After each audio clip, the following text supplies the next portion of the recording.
Gracias. Vamos a continuar. Quizás ahora venga la parte más novedosa. Para mí es un placer presentaros al doctor Hugo Uchima. Trabaja en nuestra clínica, en el departamento de endoscopia. Es un crack de la endoscopia. Los que estén metidos en el mundo de la endoscopia lo conocen seguro. Yo a veces cuando lo veo trabajar y está durante 5 o 6 horas con una mucosectomía compleja, me pregunto, ¿qué estás haciendo? ¿Estás operando o estás haciendo endoscopia? ¿Dónde está el límite? ¿Hasta dónde podemos llegar con esto? Hugo, ¿nos lo aclaras, por favor? Bien, pues buenas tardes. Gracias. Me ha hecho mucha ilusión la pregunta. Y además en una sesión en la que estamos hablando también sobre el futuro y todo esto, así que daré unas pinceladas de lo que yo creo que es la actualidad, de lo que podría ser endoscopia quirúrgica o cirugía endoscópica y lo que podría venir en el futuro, ahora que estamos intentando ver lo que puede llegar incluso a 20 años vistos. Así que, situación actual. Voy a centrarme en lo que sería la endoscopia intraluminal, que podríamos considerar una especie de cirugía endoscópica, las técnicas de disección submucosa y de tercer espacio. Dentro de esto, y dejando un poco de lado también la endoscopia terapéutica para trastornos metabólicos, la bariátrica, el reflujo, la patología biliropancreática, la última década hemos visto grandes desarrollos en el manejo endoscópico de las lesiones epiteliales, básicamente las displasias y los PT1 gastrointestinales que ahora podemos resecar por diversas técnicas endoscópicas. Incluso profundizando un poco más, podemos sacar ya no solo lo que está a nivel epitelial o de la mucosa, sino lo que está por debajo del epitelio, bien sea pues, de la lámina propia para abajo, dependiendo de la muscular mucosa, en la submucosa o de la muscular propia, o incluso en ocasiones con cierto crecimiento por fuera de la pared. Y algo que yo creo que ha sido también un boom y que ya se está consolidando en nuestro medio como un tratamiento de primera línea para trastornos motores, sobre todo la calasia y algunos trastornos similares, es la miotomía endoscópica, en la que realizamos una técnica de tunelización y que podemos hacer una intervención en un campo operatorio que es el espacio submucoso. A esto le llaman tercer espacio, porque el primer espacio sería el espacio quirúrgico abdominal clásico, el segundo, bueno, nuestra vía luminal, y este es un tercero que está en medio. ¿Cuáles son las limitaciones que estarían bien poder mejorar en un futuro cercano? Primero, el diagnóstico preciso de los tumores confinados a la pared, porque aunque podamos sacar PT1 epiteliales, muchas veces tenemos un margen de error, incluso con un diagnóstico óptico, pruebas de imagen, puede haber un margen de un 10, un poco más, un 10%, 15% de focos ocultos de cáncer. Y en lo que respecta a los tumores subepiteliales, ver de qué capa depende exactamente a veces es muy difícil.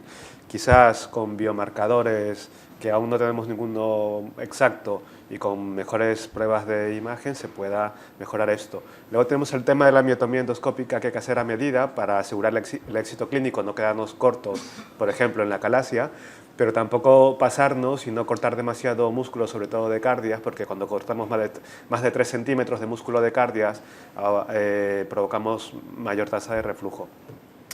Y otro tema más es el sistema de cierres, que está por llegarnos, novedades tanto de Estados Unidos como de Asia, con sistemas de sutura que no llegan al nivel de bomba de la cápsula vibradora, lamentablemente, porque aún no son no son del todo buenos, porque no aseguran el cierre completo a veces. No son tan fáciles de utilizar y tienen un precio relativamente elevado si lo comparamos con un clip estándar, ¿no? Vamos a centrarnos en los próximos minutos en algo del colon, que son los pólipos colorectales. ¿Hasta dónde podemos llegar? Pues si definimos los límites de la curabilidad de la resección local endoscópica, vamos a catalogar los pólipos, primero según su histología, y luego según su complejidad. Según su histología, pues clásicamente podemos sacar cualquier pólipo benigno, sea a cachitos, en trocitos o en un solo fragmento. Total, si es una lesión benigna o premaligna, pues el éxito clínico básicamente estará asegurado si es que lo logramos resecar en su totalidad. El problema es con los pólipos malignos, lógicamente aquellos que están ya resaltados en rojo, que son los cánceres avanzados con enfermedad a distancia, aquí la endoscopia no tiene ningún papel, al menos por ahora, pero sí que tiene un papel en las lesiones malignas confinadas al lecho de resección, es decir, cuando no ha habido afectación por fuera de la pared intestinal. Y según la complejidad, pues clásicamente podíamos sacar cualquier pólipo milimétrico que era fácil de sacar, que se encontraba frente a nosotros, bien posicionado. Pero si vamos más allá de eso, hay muchos pólipos complejos benignos, como los que afectan el orificio pendicular, la válvula, los divertículos, el canal anal, anastomosis, los que tienen manipulación previa, lesiones muy grandes, que actualmente podemos abordar también por vía endoscópica. Podría ser también algo a lo que no podríamos llegar, pues lesiones inaccesibles por un colon extremadamente largo y difícil, que cada vez es más difícil encontrar porque tenemos algunas variaciones para poder abordarlos, o cuando hay algún apéndice excesivamente largo con un componente completamente metido y que ni siquiera podemos descartar que tenga un foco de cáncer, ¿no? Vamos a centrarnos en estos dos, en los pólipos malignos y en los pólipos complejos benignos. ¿Qué estamos haciendo actualmente? Primero, para las lesiones benignas. Si ya son complejos hay que intentar no complicarnos, y si podemos utilizar alguna técnica relativamente simple como es la mucosectomía, actualmente yo creo que es nuestra preferencia para lesiones complejas benignas. Como ven aquí, pongo una técnica que ya fue descrita en 2012, pero no ha comenzado a extenderse tanto como el último año, que es la mucosectomía underwater. El año pasado se publicaron varios ensayos clínicos aleatorizados, incluyendo un multicéntrico español, que ya demostraban que podría haber superioridad comparado con la mucosectomía clásica en lesiones de 2 a 3 centímetros, porque aparentemente, y esto lo hemos visto muchos, como les pongo en el vídeo que tienen a la izquierda, en el que podemos conseguir resecciones en bloque en mayor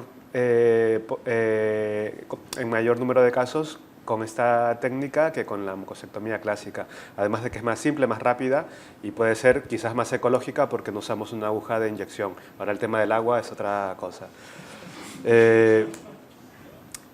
Y el tema de los pólipos malignos, pues primero definirlo.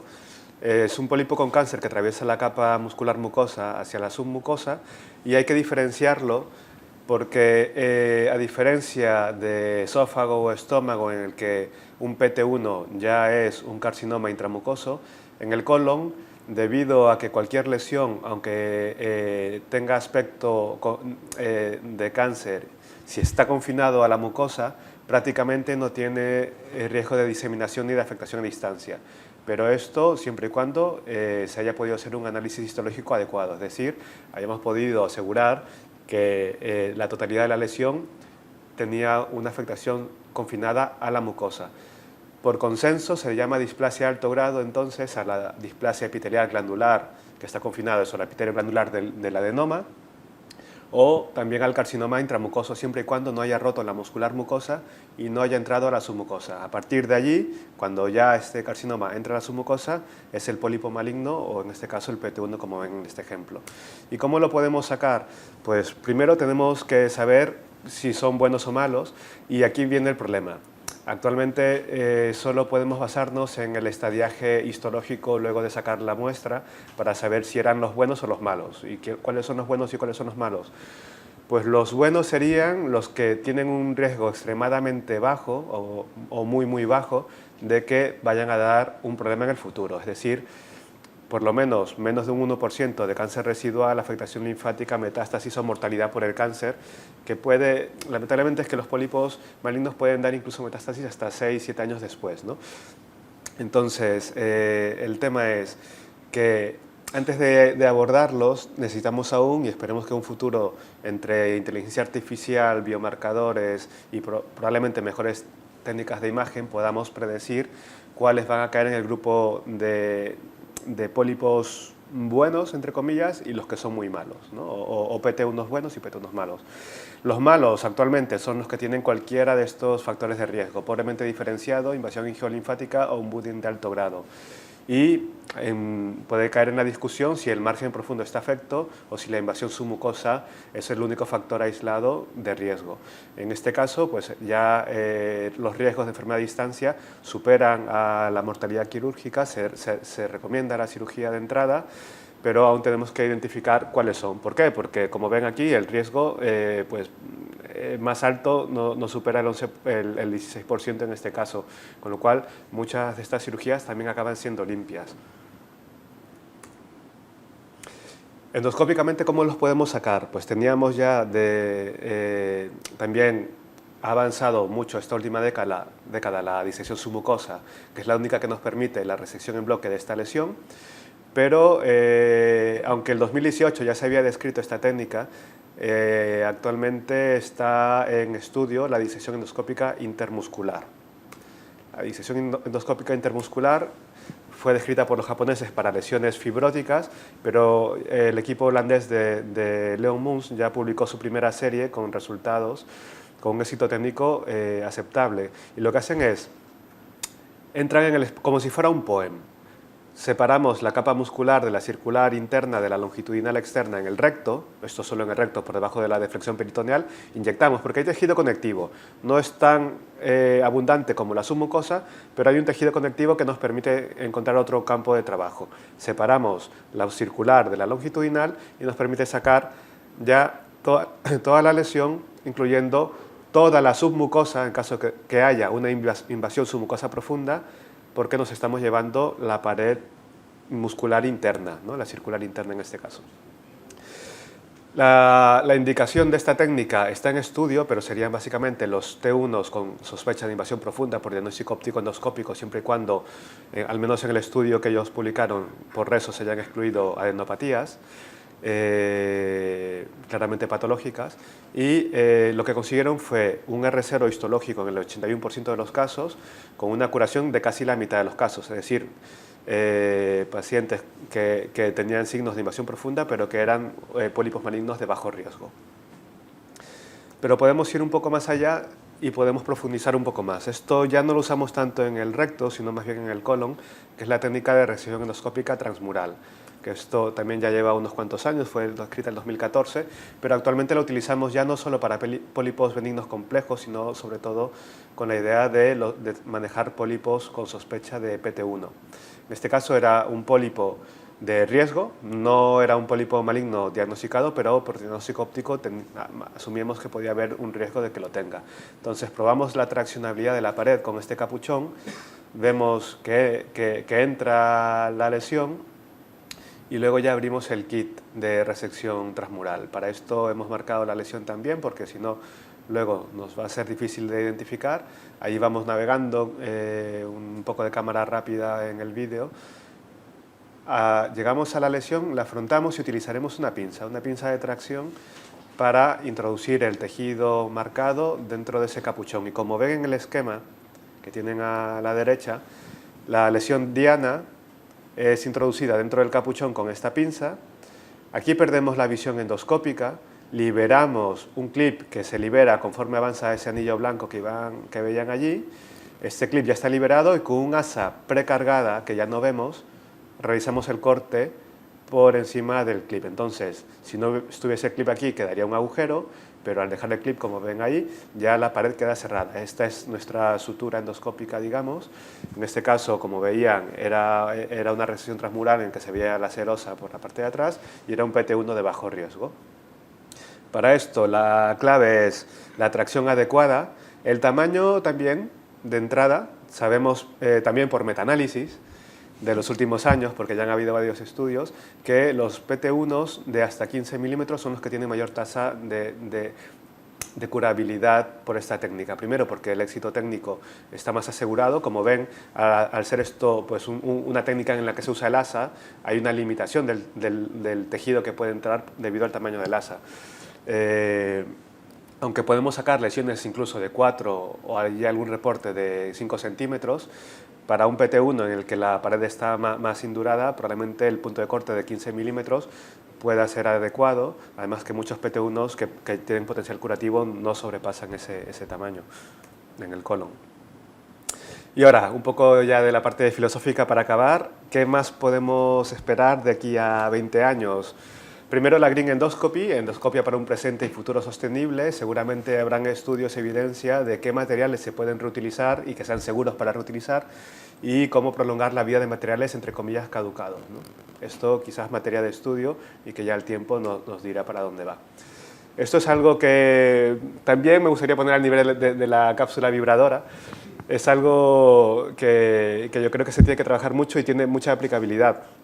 Reconocimiento en tiempo real de estructuras. Estamos haciendo una técnica estas de cirugía endoscópica del tercer espacio y tenemos al lado ya un mega experto artificial alimentado con los mejores ojos que hay en el mundo para que nos identifique un vaso que no queremos cortar y que nos avise antes de que nosotros lo podamos ver para poder hacer una hemostasia preventiva y ahorrarnos un mal rato durante el procedimiento. Esto seguramente daría procedimientos más seguros, una curva de aprendizaje más rápido, sobre todo si estás con tu primer caso y no tienes el ojo entrenado, y muchas cosas más, ¿no? Yo espero esto que lo tengamos antes de los próximos 20 años para tenerlo al lado para estas intervenciones.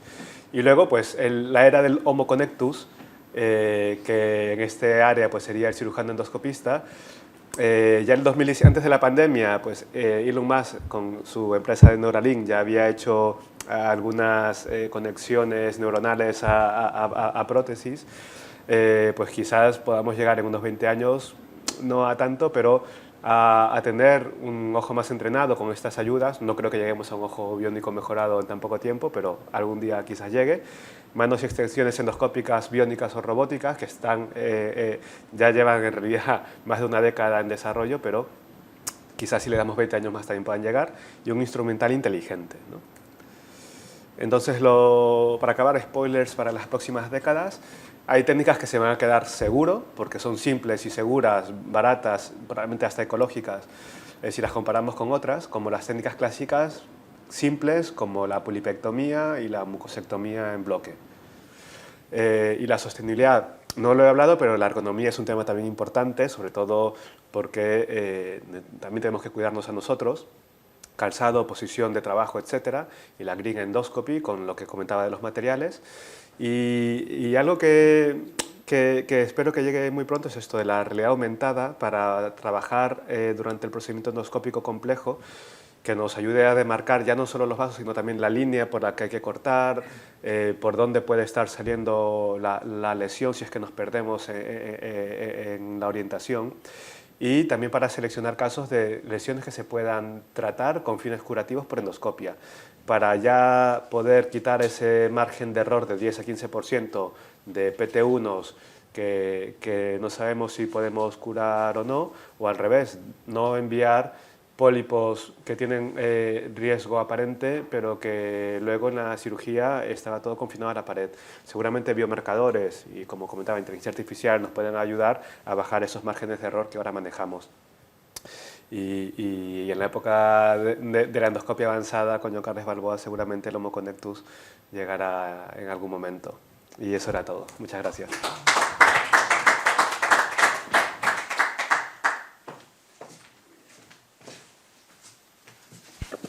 Ya veo por dónde van los tiros. De hecho, has mencionado muchas veces lo de la inteligencia artificial. Y para eso, para que nos hable de inteligencia artificial, contamos con un experto, el doctor George Esquirol, que es internista en nuestro centro, es un auténtico experto en inteligencia artificial, lo sé porque he visto algunas de sus comunicaciones, y nos va a explicar qué nos puede aportar la inteligencia a la medicina. ¿Nos ayudará? ¿Nos dejará de lado? ¿Seguiremos siendo útiles? Seguiremos siendo útiles, segurísimo, pero la inteligencia artificial nos será útil. Estamos perfectamente alineados con lo que comentaba el doctor Uchima recientemente. Y es interesante ver el lema de la sesión de hoy, que era novedades, el presente es mañana, o dicho de otra manera, el futuro es ahora. Y yo lo que quiero hacer es presentarles a nuestra nueva adjunta en nuestro servicio, que se llama IA. IA es la nueva adjunta.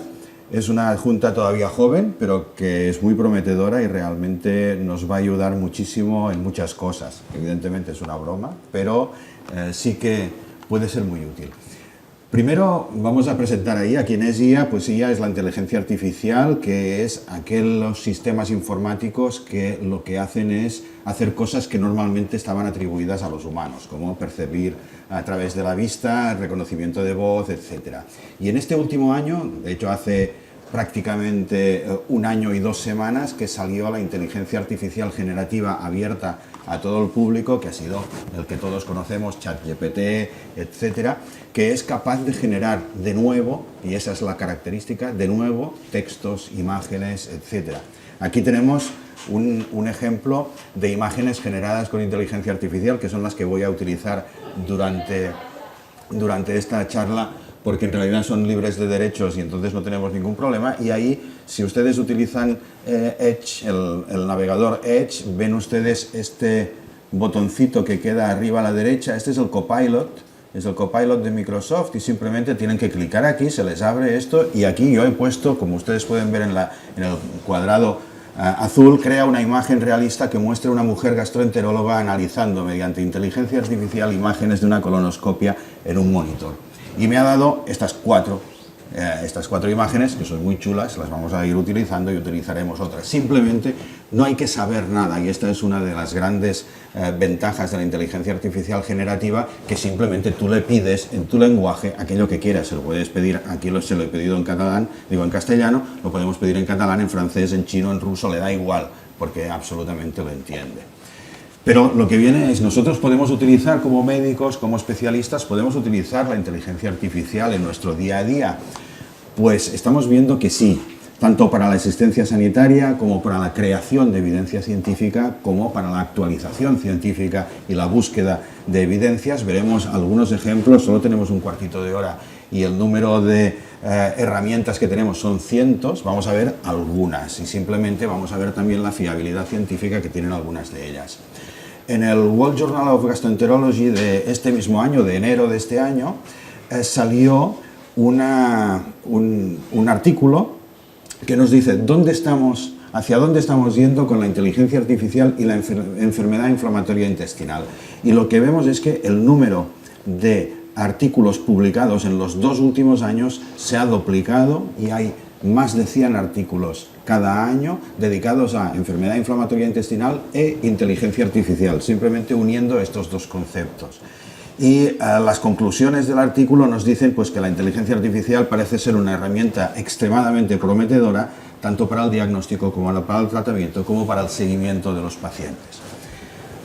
Otro artículo que ha salido también recientemente, este mismo año, nos dice que cuáles son las posibilidades en enfermedad inflamatoria intestinal de la inteligencia artificial, y nos dice que tanto en el diagnóstico como en la evolución como en el tratamiento de los pacientes realmente podemos utilizarlos, como para vigilancia del cáncer, para ayudas al diagnóstico, para ayudas en el pronóstico, para la determinación genética de la respuesta, como decía también el doctor Uchima, en la cirugía robótica. Son campos en los cuales estamos abriendo, pero ya son posibilidades actuales.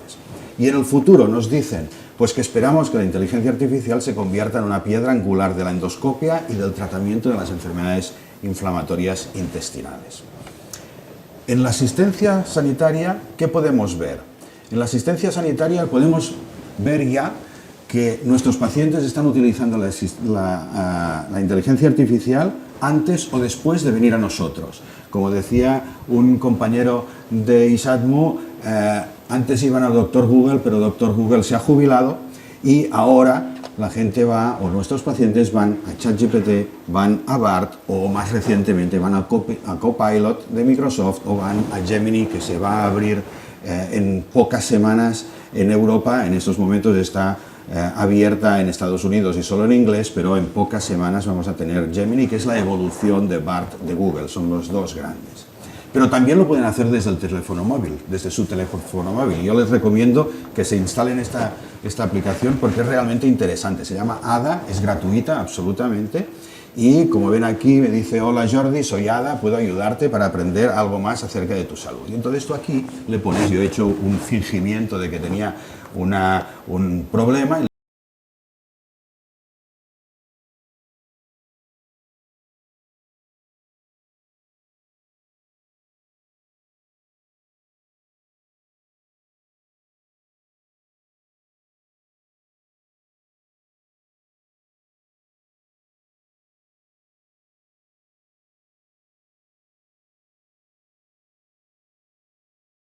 médica, pero tu diagnóstico diferencial es que como posible causa tienes enfermedad de Crohn, 5 de cada 10 personas con estos síntomas tienen Crohn.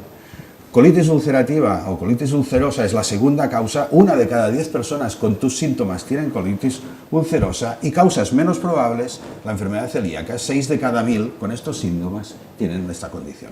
Evidentemente, ¿es fiable? ¿No es fiable? Pero nuestros pacientes vienen con esto hecho. Entonces tenemos nosotros que aprender a responderles de la manera más adecuada. En nuestro caso, dejamos ya a los pacientes, pero ya vemos que ellos lo tienen en el móvil. No podemos luchar contra ello. Tenemos que sumarnos a la ola y aprender a utilizar estas herramientas o a modular estas herramientas.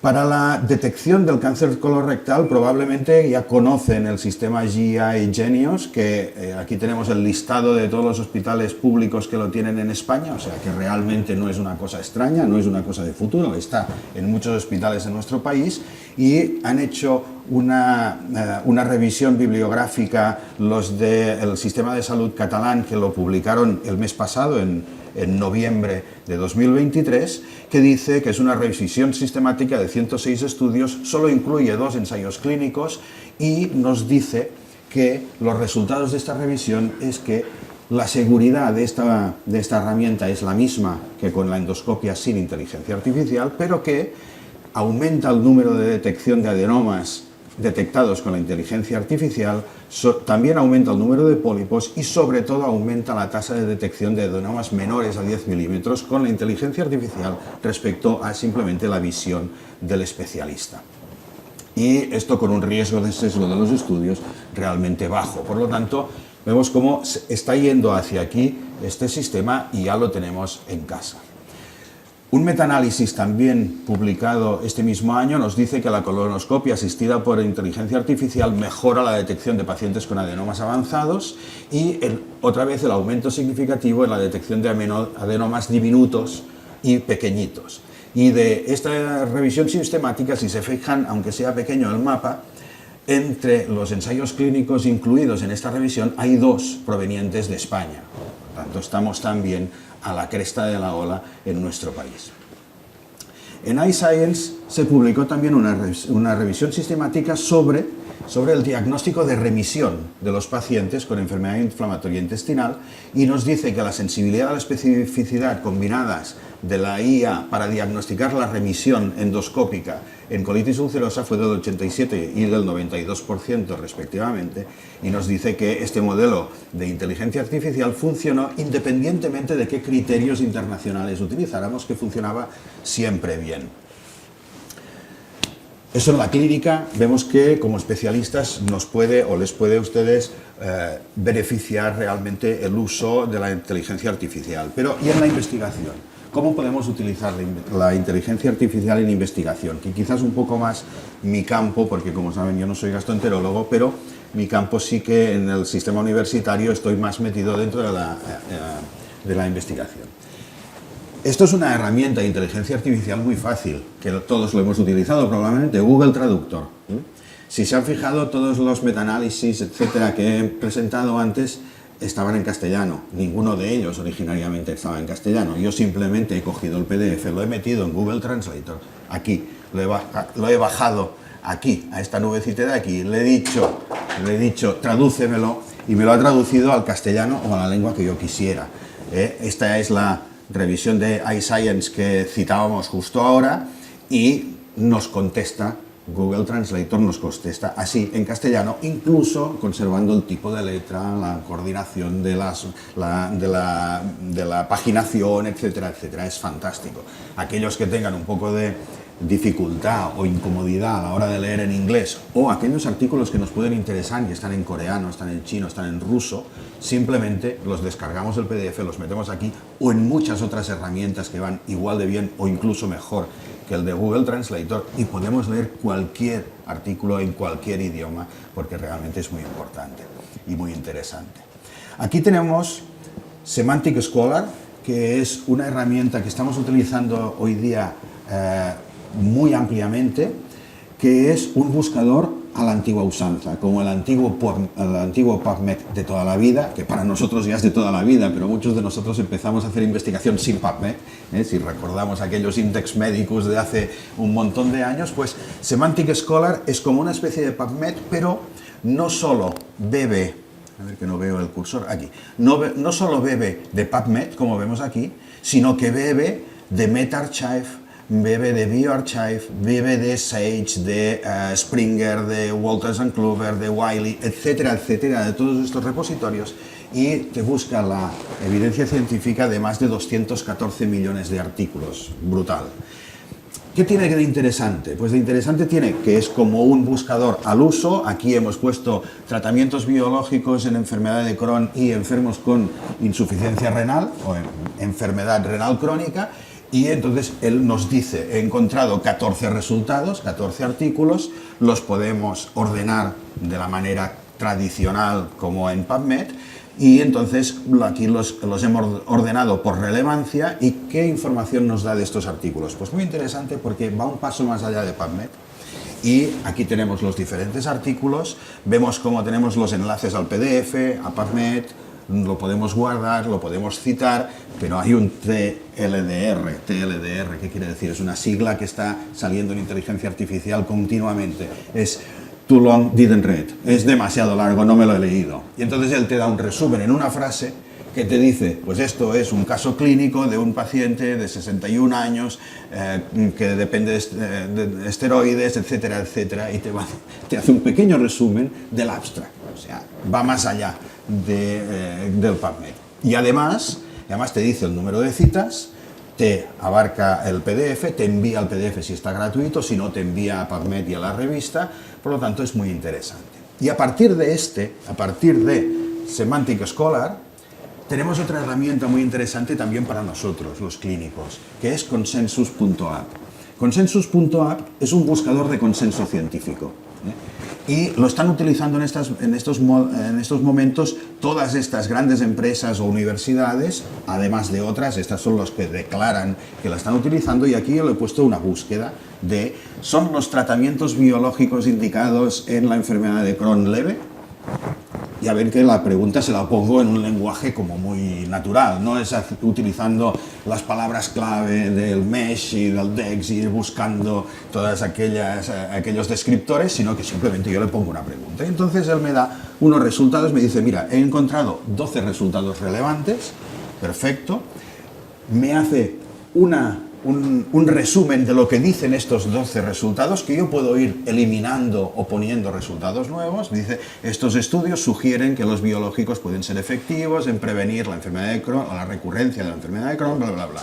Pero tiene cosas más interesantes. Consensus, hemos dicho, busca consensos. Nos dicen cuál es el consenso. Y dice, de estos artículos que te pongo aquí, el consenso es que sí, los tratamientos biológicos estarían indicados en este tipo de pacientes, el 40%, el otro 40% nos dice que es indeterminado y un 20% dicen que no. Entonces nosotros aquí podemos actuar y podemos ir a buscar cada uno de estos artículos directamente y estudiarlo, evidentemente. Además nos dice si este artículo es un metaanálisis, si este artículo es un caso clínico, si es una serie de casos, si es un observacional, etcétera. Como ven aquí, nos dice qué tipo de estudio es, ¿vale? Quién lo ha hecho, lo podemos citar, lo podemos enviar a quien nos queramos y nos lo podemos bajar directamente. Y una última herramienta, porque solo tengo un cuartito de hora, una última herramienta también de investigación que es muy interesante, elicit.org. Elicit.org también es un buscador al uso, que podemos filtrar, podemos ordenar los artículos. Aquí yo le he puesto la pregunta, ¿cuál es el mejor manejo de un paciente con colitis ulcerosa severa? Y él me ha dado unas soluciones.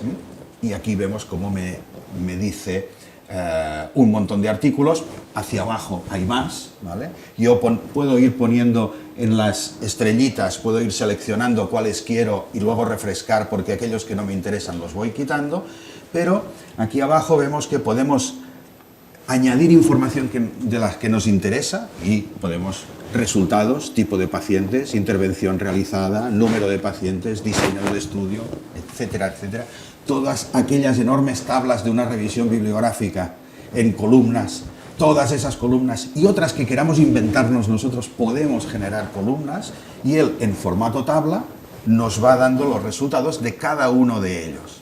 Vamos aquí en formato tabla, en columnas, nos dice, pues mira, el resumen del abstract, qué resultados se vieron y hacia allí podríamos ir a buscar todas las columnas que quisiéramos. Evidentemente, esta tabla nos la podemos bajar en un Excel y es la tabla de una revisión bibliográfica, es fantástico. Pero además, rizamos el rizo porque él encima nos hace un resumen de estos artículos y nos dice, estos artículos sugieren que el manejo de la colitis ulcerosa severa envuelve o incluye una estructura de tratamiento por pasos, comenzando por ácido aminosalicilato, 5-aminosalicilato y medicaciones para la enfermedad moderada. Si esto no es el resultado, es subóptimo, podemos subir a inmunosupresores biológicos, etc.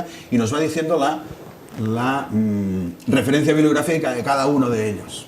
Y esto, evidentemente, también nos lo podemos bajar. Hay cientos de herramientas de inteligencia artificial para hacer estas cosas, para buscar evidencias, como hemos visto, Semantic Scholar y Consensus, nos hacen mapas temáticos de evidencia que nos dicen qué artículos están relacionados con qué otros artículos, que es interesantísimo porque a un nivel visual ves exactamente quién cita a quién y quién publica más, etc.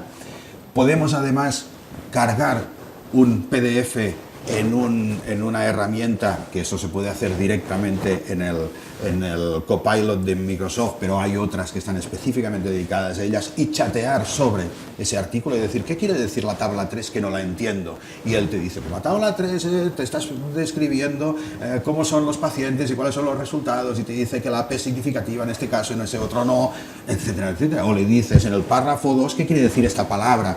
Y te explica, chateas realmente con el artículo.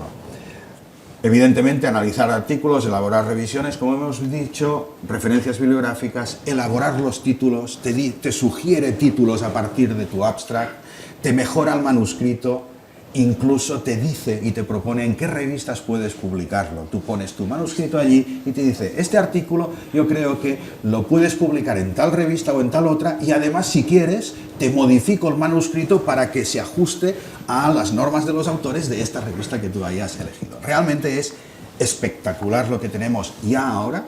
La mayoría, todas las herramientas que hemos visto hoy son gratuitas, la mayoría de las demás o son gratuitas o tienen una suscripción de $5 al mes, $4 al mes, o sea que realmente está al alcance de todos. Mensaje para llevar a casa.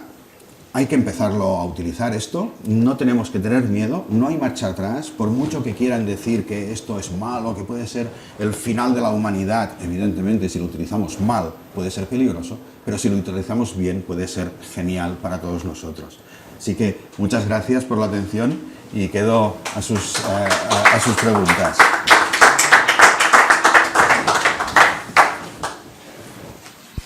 Jordi, muchas gracias. Ahora entiendo por qué se publican tantos metaanálisis últimamente. Bueno, la última charla la dará nuestro nuevo fichaje en el servicio, Joan Carles Balboa. Dije esto con buenas referencias. La pregunta es, ¿cómo me veo como dentro de 20 años? ¿Cómo me veo? Esa pregunta no me la puedo hacer yo porque me veo fatal, pero ¿tú cómo te ves con todo esto que nos han explicado? ¿Seguiremos? ¿Te estás pasando visita en la consulta delante con un paciente con una mesa por delante o cómo lo haremos?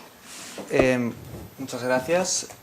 Usando también la inteligencia artificial me he aprovechado para descargar unas imágenes y aquí a la que ha utilizado él le pedí que me pusiera una imagen sobre cómo era una consulta.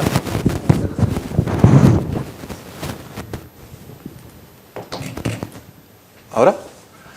Le pedí que me hiciera una imagen de cómo era una consulta hace bastantes años, ¿no? Como vemos, evidentemente no hay ordenadores, el uso es todo en papel, las posibilidades diagnósticas en cuanto a tratamientos, en cuanto a exploraciones complementarias del médico, pues están limitadas, y evidentemente en esta época pues de endoscopia nada de nada. Ha habido un progreso y actualmente pues disponemos de ordenadores donde tenemos toda la información del paciente, toda la historia clínica, podemos comparar informes previos, abrir pruebas radiológicas, pruebas de imagen. Tenemos a la disposición muchas exploraciones complementarias que podemos utilizar y muchos tratamientos que se están desarrollando. Y como ha comentado Fermín al principio del curso, esto va evolucionando muy rápido. Se están desarrollando cada vez nuevos tratamientos con nuevas dianas moleculares, se están desarrollando tratamientos con edición genética, células madre, se está desarrollando robótica endoscópica, sobre todo con el objetivo de facilitar procedimientos de alta complejidad, pues que se pueden hacer con mayor precisión y menores complicaciones, y el uso de la inteligencia artificial, como previamente ha comentado Jordi. Claro, con todo esto existe la duda de si vale la pena pues, seguir formando y estudiando, realmente lo harán todas las máquinas y yo pues poco puedo hacer. Y es una duda que no es solo a nivel médico, sino que mucha población tiene sobre cuál será el futuro de los trabajos con la implementación de la inteligencia artificial y la tecnología. Se estima que hasta 2/3 de los trabajos que hay actualmente en Estados Unidos se verán expuestos a la inteligencia artificial. Es verdad que algunos de ellos en menor medida, en torno a un 30%, pero otros hasta un 70-80%, que eso a la práctica implica la sustitución de dichos trabajos o que se modifique bastante cómo entendemos ese trabajo por inteligencia artificial. Si ya lo miramos por sectores y nos centramos solo en inteligencia artificial, no en otros avances tecnológicos, vemos que aquellos que son más físicos, tipo la construcción, mantenimiento, limpieza, pues tendrán menos exposición, evidentemente, que aquellos relacionados con las matemáticas, los ordenadores, la computación y todo lo relacionado con ello. Si nos centramos en el ámbito sanitario, vemos que sí que tenemos una gran exposición a la inteligencia artificial, si bien no probablemente como sustituto de nuestro trabajo, sino como complemento. No.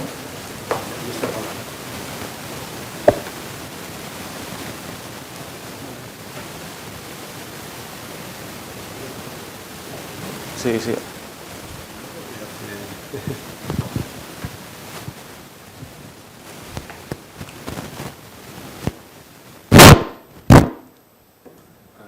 La tecnología. Como decía, en el ámbito sanitario seguramente la inteligencia artificial será un complemento más que en un sustituto si nos centramos solo en la inteligencia artificial. Este otro estudio es bastante interesante porque no solo tenían en cuenta la inteligencia artificial, sino los demás avances tecnológicos. Y los ordenaron, analizaron un montón de trabajos y los ordenaron por probabilidad de computerización o automatización, es decir, a mayor automatización, mayor riesgo de desaparición de dichos trabajos. Ellos vieron que hasta el 47%, es decir, casi la mitad de los trabajos actuales en Estados Unidos, en los próximos años podrían ser automatizados y tendrían riesgo incluso de desaparecer. Son sobre todo trabajos relacionados con los servicios, con los servicios, las ventas, trabajo administrativo, de oficina. Y en el otro lado están los trabajos que menos probabilidad tienen de automatización a largo plazo, que son este 33%, de las cuales las franjas más importantes pues vemos que son la educación y el ámbito sanitario. También hicieron un trabajo muy interesante, que es que analizaron 700 profesiones, una por una, y las ordenaron de menos probabilidad de automatización a mayor probabilidad de automatización. Entonces también en realidad podemos ver el riesgo de que un trabajo en un futuro desaparezca o no. Y los médicos y cirujanos estamos bastante bien situados, siendo uno el trabajo que menos se va a poder automatizar en un futuro, que vemos que pone regressional trapeze, pues nosotros estaríamos en el lugar número 15 con baja probabilidad de automatización de nuestro trabajo. En general, lo que más se va a automatizar en un futuro son aquellos trabajos relacionados con la recogida de datos, análisis de datos o trabajos que son físicos pero predecibles, es decir, mover una cosa de A a B o trabajos manuales que sean repetitivos.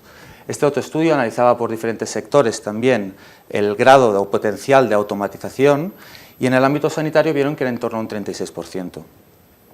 Este estudio me pareció interesante porque además ponía como ejemplo un servicio de urgencias de cómo podría cambiar en un futuro. El paciente podría hacer ya una preadmisión con el móvil o con un sistema de DNI inteligente que ya directamente pasando la tarjeta ya hace el ingreso.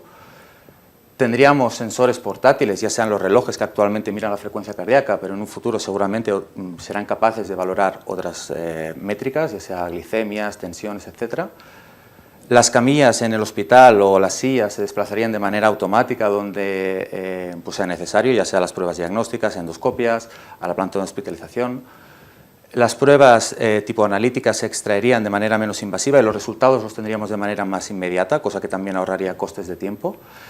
Y el apoyo de la inteligencia artificial y toda la tecnología ayudaría al médico de cara a establecer un diagnóstico, facilitando también así el trabajo pues, asistencial. Incluso si decidiéramos dar el paciente alta, este grupo propone que incluso se le dispensaría automáticamente la medicación al paciente para que no tenga ni que ir a la farmacia y aprovechar aún más, ser más eficientes. Ellos estiman que si el sistema funcionara así en un futuro, el 70% de los trabajos que actualmente se realizan en urgencias estarían automatizados. Y esto generaría un beneficio para el 30% restante, que es en parte el trabajo de enfermería y de los médicos, ya que aumentaríamos nuestra productividad, pudiendo dedicarnos sobre todo a la parte más asistencial y más médica, y no tanto pues, en otros temas burocráticos, ya sea escribir pues, los informes, pedir la petición que se ha perdido, desplazarnos, etc., ¿no? Cuando hablamos de medicina automatizada, hablamos de varias cosas. Por una parte, algunas ya están implementadas, los registros médicos automatizados. Ya cuando un paciente ingresa podemos ver las cifras de hipertensión arterial, de frecuencia cardíaca, el peso, resultados analíticos seriados, ir comparando. Pero en el futuro yo creo que también será que esto sea de manera ambulatorio. Es decir, los sensores portátiles que hemos comentado que ya podrán haber, también se irán midiendo estas métricas y habrán aplicaciones donde el paciente también puede introducir síntomas, estos registros y compartirlos con el médico, de tal manera que el seguimiento pues, sería más óptimo. No entraré en detalle en el uso de la inteligencia artificial, que ya se ha comentado previamente, pero bueno, también en un futuro pues, la detección de lesiones endoscópicas, caracterización de estas, de cara a decidir qué tratamiento es el más óptimo. Ya hemos visto que nos pueden ayudar a la búsqueda bibliográfica, a realizar análisis estadísticos, a facilitar el desarrollo de escalas pronósticas. Y al final lo que conseguimos con todo esto es facilitar el seguimiento y la monitorización de pacientes de manera remota. En un futuro donde los pacientes cada vez tendrán más años y más pluripatología, es muy importante que haya un buen seguimiento y seguramente esta parte sea un foco nuevo de trabajos, de gente especializada en seguir a pacientes para ajustar el tratamiento según las necesidades. Pero esto se acompaña de muchísimos retos. Uno que yo creo que si no es el más importante, es de los más importantes, es la privacidad. Si actualmente ya ha habido casos de hackeo en hospitales que luego cogen datos de pacientes y los venden en el Deep Web, imaginemos cuando haya muchos más datos, cuando haya muchas empresas por medio, muchas aplicaciones, pues puede haber más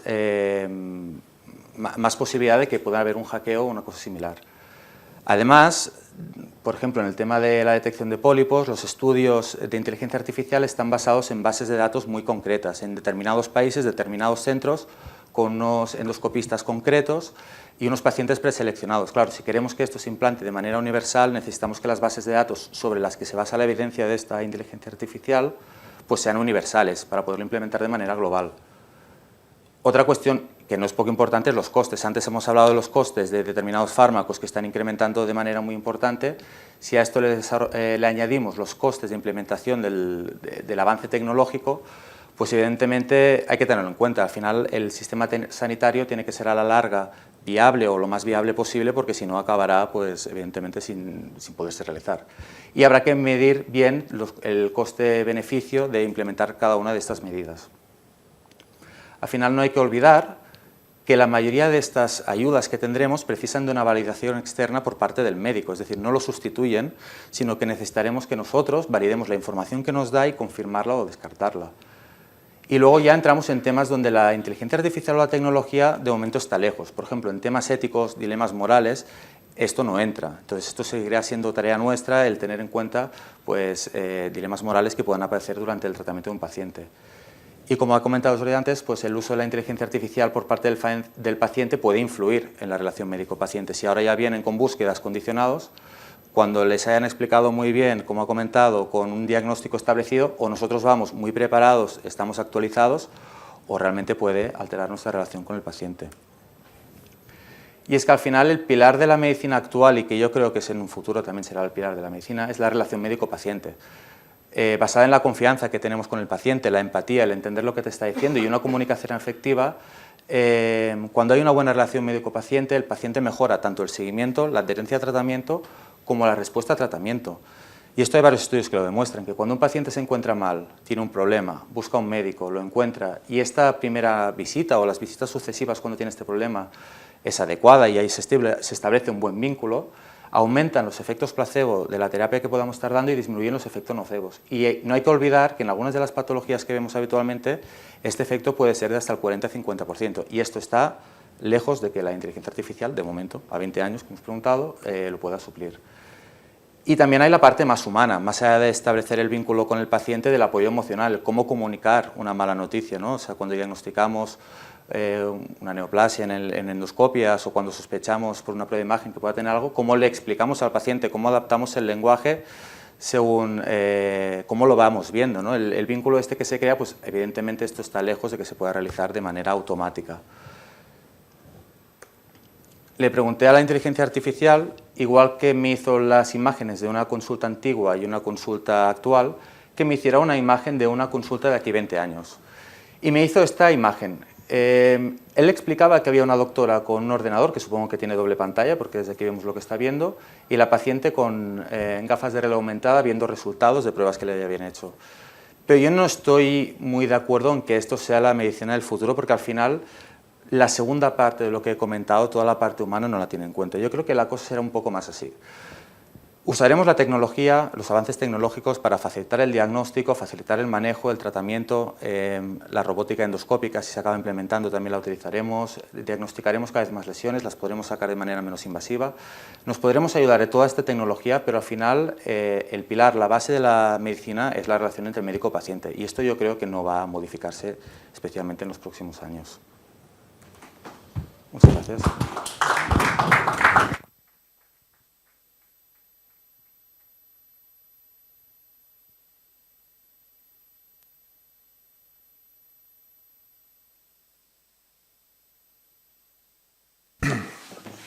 Bueno, la verdad es que me ha gustado mucho las presentaciones. Estoy un poco asustado. Yo me acuerdo cuando escribí un artículo era complicadísimo, con ver la revista tienes que ajustar los datos. Jordi, ¿hay algún tipo de control? Es decir, ¿cuántos de los artículos que estamos leyendo ahora están hechos directamente por inteligencia artificial sin prácticamente ninguna participación del médico? Teóricamente ninguno. De hecho, hoy día en las revistas, y pensad que este hecho solo lleva un año y pocas semanas, y ya todas las editoriales serias de revistas indexadas te hacen, al enviar un artículo, te hacen hacer una declaración de uso de inteligencia artificial y, evidentemente, te dicen que inteligencia artificial no es un autor, ¿vale? Por lo tanto, si tú utilizas Semantic Scholar o utilizas Google o utilizas el Copilot, dilo y di para qué lo has utilizado. Incluso se ponen unas tablas diciendo qué herramienta de inteligencia artificial has utilizado y para qué la has utilizado. Por ejemplo, he utilizado Writeful para mejorar los textos. Y con ello no hay ningún problema. Lo que sí hay que hacer es publicarlo y decir lo que se ha utilizado. Porque lo que sí se ha visto es que la inteligencia artificial no siempre acierta. Y de hecho al principio, y algunas veces lo comentábamos aquí en el grupo con Isatmu, lo comentábamos que si tú vas a ChatGPT y le pides referencias bibliográficas, se las inventa directamente. Entonces, hay estas herramientas científicas que hemos puesto que allí van bien, pero tú te da una referencia bibliográfica que realmente es súper creíble. Yo me lo creí al principio, hasta el día que fui, ostras, qué bien, cogí el DOI, lo metí en Google y no existía ese DOI. Y entonces le pregunté a ChatGPT, oye, este DOI que me has dado no lo encuentro. ¿Me dices más? Y te dice, te da otra excusa. Y entonces al final le dije, oye, ¿te estás inventando esta referencia bibliográfica? ¿Te la has inventado? Porque hablas así con él.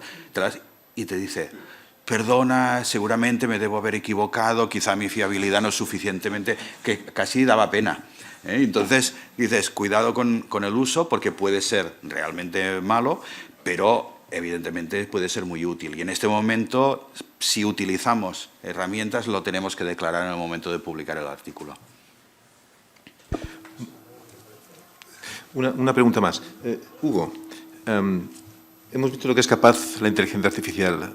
Hemos visto que la tecnología está mejorando y la robótica está avanzando. ¿Llegaremos a hacer endoscopias puramente robotizadas, aunque solo sea para el diagnóstico? Cribado de cáncer de colorectal en población con endoscopia robotizada. ¿Llegará este momento? A mí me gustaría ver una cápsula endoscópica, no solo vibradora, una cápsula endoscópica que ya potenciada por la calidad de imagen, una inteligencia artificial e incluso robotizada con capacidad de tomar muestras, pues nos robe el trabajo diagnóstico y que nos dediquemos solo a la terapéutica, ¿no? Yo creo que esto, vamos, seguro que se está trabajando. Lo que pasa es que aún debe costar, obviamente, por costes, en nuestro medio al menos, es mucho más caro una cápsula que hacer una endoscopia básica. Pero bueno, habrá que mejorar la calidad de imagen, la capacidad que puedan tener de detectar lesiones y volver a buscarlas porque a veces están escondidas. O sea que hay varios detalles que hacen que aún no se pueda implementar, pero bueno, sí se puede solventar bien, ¿no? Y la parte robótica, también hay robots, sobre todo en Asia, en Hong Kong, se están desarrollando endoscopios que avanzan solos, algunos por vía tipo espiral, el espiral que se retiró, pero no es como una motorización similar, y otros con otro tipo de empuje, que bueno, es yo creo que igual en unos años sí que se verá esto, ¿no? Supongo que guiados ya por un experto, no podemos confiar en que el ChatGPT lo navegue, así que, pero yo creo que yo sí, vamos, no sé si lo veremos en poco tiempo, pero seguro que llegará. Yo le quiero hacer una pregunta al doctor Juan Carlos.